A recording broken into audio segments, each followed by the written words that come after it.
Last month, two of the most powerful artificial intelligence companies on earth picked up the phone and you will ask, who did they call? They did not call the senators. They did not call the presidents. They did not call the laureate prize winners.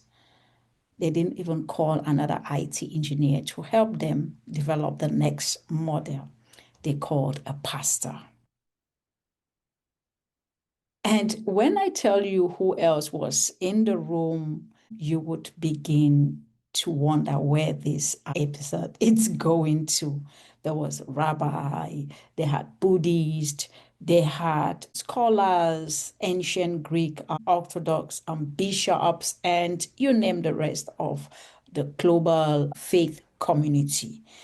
And two things can actually come to your mind at the same time. You can want to feel a chill. And if you understand why I am showing you this, you're going to feel something even more dangerously uncomfortable.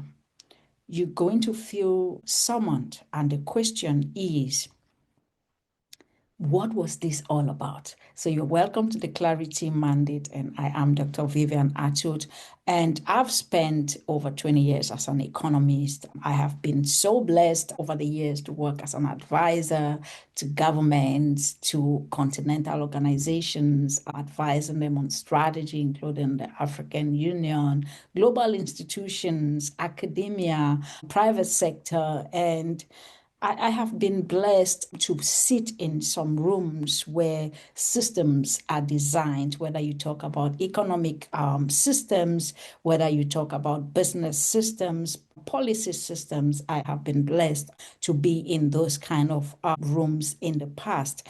And I have spent most of my time inside another community, and most people who know me know that, and that is the faith community. I've spent most of my life in church. So I want to be precise with you today because almost no one is asking this question with clarity when it comes to AI. And you look at the most important conversations around artificial intelligence, they are no longer happening in labs. They're happening even in the sanctuary. They're happening in the sanctuary. And most people of faith, the average Joe that goes to church doesn't really know how AI relates to faith. I mean, they've just been handed a seat in the most consequential rooms. If you think about these leaders that were invited by Anthropic and OpenAI last month, talking about the most consequential technology of our lifetime.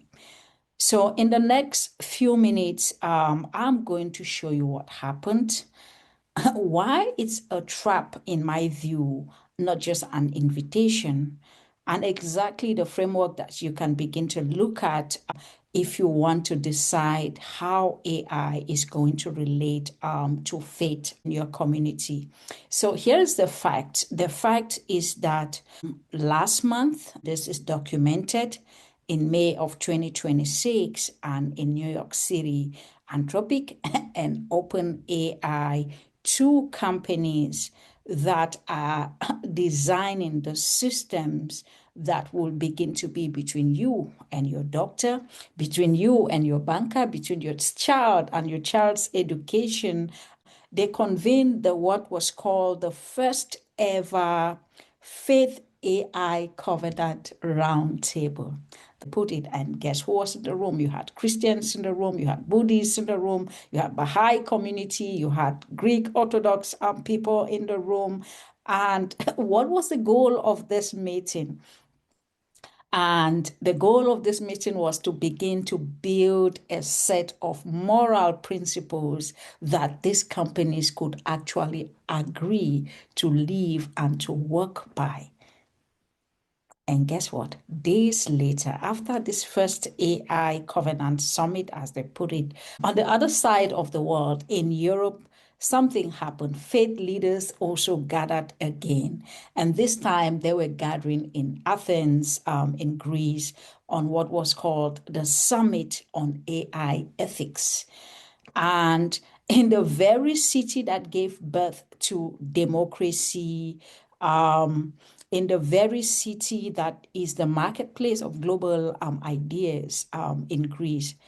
And here is the detail that stopped me cold.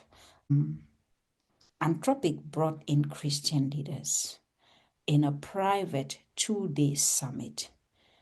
Do you know what they asked them? Do you know what they asked your pastors? Do you know what they asked your leaders? And they asked them, how should our AI respond to a person who is grieving? How should it respond to someone at risk of harming themselves? Those were the questions that this 2-day summit was asking. And what should AI believe about itself, about its own existence? These are the questions that were put by Anthropic and OpenAI to your pastors and your faith leaders. And I want that to sit with you for a moment. So the engineers that are building the most powerful tools on the planet took the hardest questions of suffering, questions of death, questions of dignity, questions of the soul of humanity. And they realized that they didn't have the language for these kind of questions. So they went looking for people who have been dealing with these for centuries. I mean, the church has always dealt with issues of grief and death for thousands and thousands of years. So now, most commentators will tell you this is a beautiful story, technology and faith, all hands. Isn't that nice? No, I'm not here to talk about the niceness of it. I don't buy to that. I don't subscribe to that school of thought. I'm here to tell you that it is a test. This is a test, and right now, most of our faith community is feeling it. You are feeling it. And the uncomfortable truth is that, and I say it being as someone who has grown up in the faith community, we show up late. We show up after the technology have been developed, it's built, it's deployed, and they are testing it. It's affecting our teenagers, it's affecting young people, and people are questioning, talking about their own wealth. And then we want to raise our hands and complain about the technology. And, you know, you arrive at the meeting when the decisions have been made. And and let me give you a principle that I mean it governs most of the things that I do. And I want you to write it down. And you cannot critique a blueprint that you refuse to help draw. I mean, when things like this are happening, the faith community needs to sit down and make a statement about this kind of technology that is going to be consequential for the whole world. So when you arrive after the building is finished, you don't get to redesign it. You get to complain about the doors, the kitchen, whatever you want to do. That's not influence. That's not influence. That's noise. That's noise. And the world has more than enough religious noise that is not really required at this point in time. So the danger here when it comes to AI is not that artificial intelligence has no ethics. The danger is that the people who carry humanity's deepest moral wisdom keep arriving at things like this unprepared, uncredentialed, without a framework.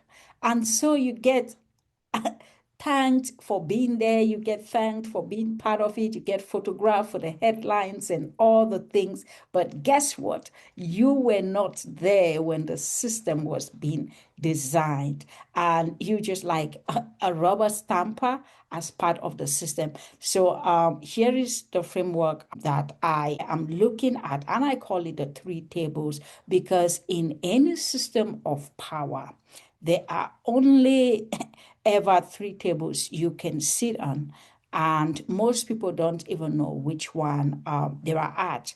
Table one, the commentary table. This is where you react. Things have been done and you react. The product is live and you're talking about it. Or you are on table two, the compliance table. This table is set. You are invited to check boxes and make sure that everything is working okay. And we comply here and we comply there. And table three, which is the most consequential table, the architecture table. And this is where the blueprint is drawn. This is where someone says, before we build a single line of code, what do we believe in? What do we believe in? What is the human being? What is dignity? What are we talking about? Our children, everything that the Christian hold fast. We cannot come at the end, whether at the commentary table or at the compliance table, trying to make inputs, they are not going to be super consequential. So, and that's what I look at the whole thing that happened in New York City last week, and the Athens roundtable that happened also out there. For me, this is just an invitation either to sit at table one or table two, commentary, or looking at the checkbox if you want to become more gracious. And that's the difference between people, a community that actually makes an impact on things that are being developed, and a community that is just a consumer. And I believe the faith community in this case remains a consumer, or they're sitting on table two, which is just doing the checkbox. So now let me speak for a moment specifically through the lens of faith. And I would try to be clear that this is not spiritual interpretation. I'm talking about strategy. So there is a line that most of us have had so many times. I mean, we hear this line all the time. Jesus says, you are the salt of the earth. You are the light of the world. And that is all in the book of the good book, in the book of Matthew. We've turned into that posture, a nice, gentle, be a good person posture.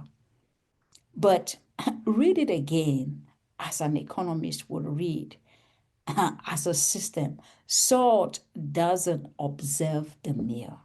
Salt changes the chemistry of the meal. Light doesn't observe darkness. Light intervenes and changes darkness into, it redefines what is possible in a dark room. So salt and light were never a posture.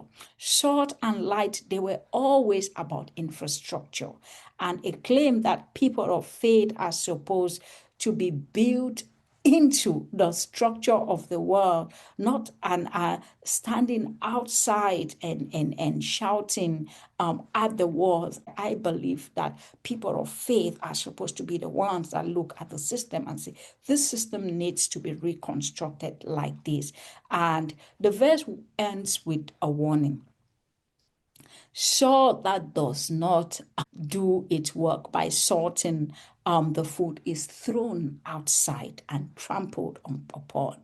And that is the precise fate of the faith community that is offered a seat at the architecture table and shows up empty-handed. No framework to critique, no framework to say, let's break down this system and build it in a way that incorporates A, B, C. So if we are absent from the design of the most powerful technology in our history, we don't just lose influence by our own scripture. We forfeit the right to critique the design. So here is your mandate. And it's not just for those who go to church. It's not an abstract mandate.